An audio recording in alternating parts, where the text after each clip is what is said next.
Arrivò al tempo di guerra, dalle onde toccando la terra, lui sbarcò e tutti videro la sua umanità.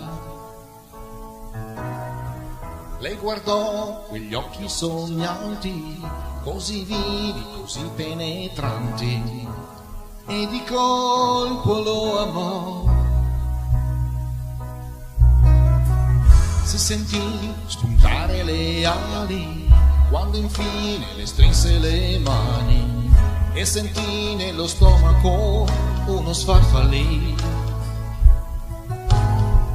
Quella notte bagnò la felicità di caldissime lacrime che lasciò cadere in mare ed aggiunse il sale al sale. Lei gli diceva, lei, tu sei l'amore mio, tutta la mia vita è per te.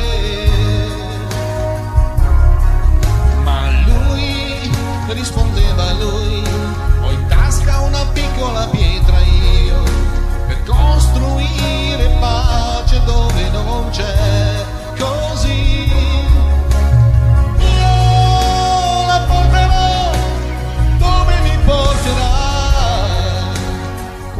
Speranza dentro che non abbandona mai.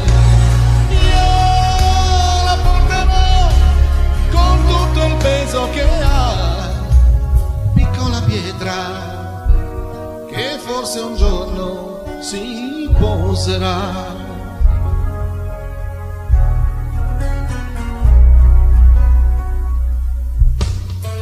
Se ne andò perché la sua sorte di ogni vento è sempre più forte.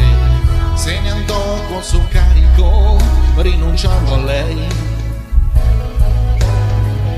Quella notte s'alzò fino al cielo tutto il fiato che lei cavò dal profondo dell'addome per gridare il nome. Lei gli diceva, lei, sei l'amore mio, tutta la mia vita è per te.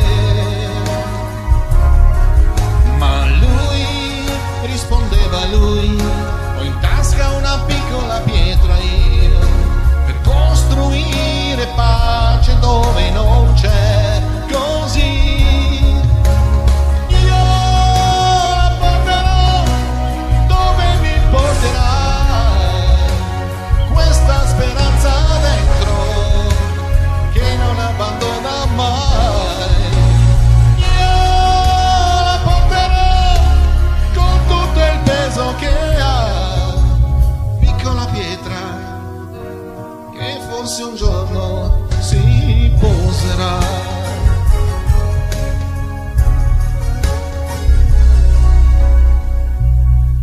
Piccola pietra si poserà.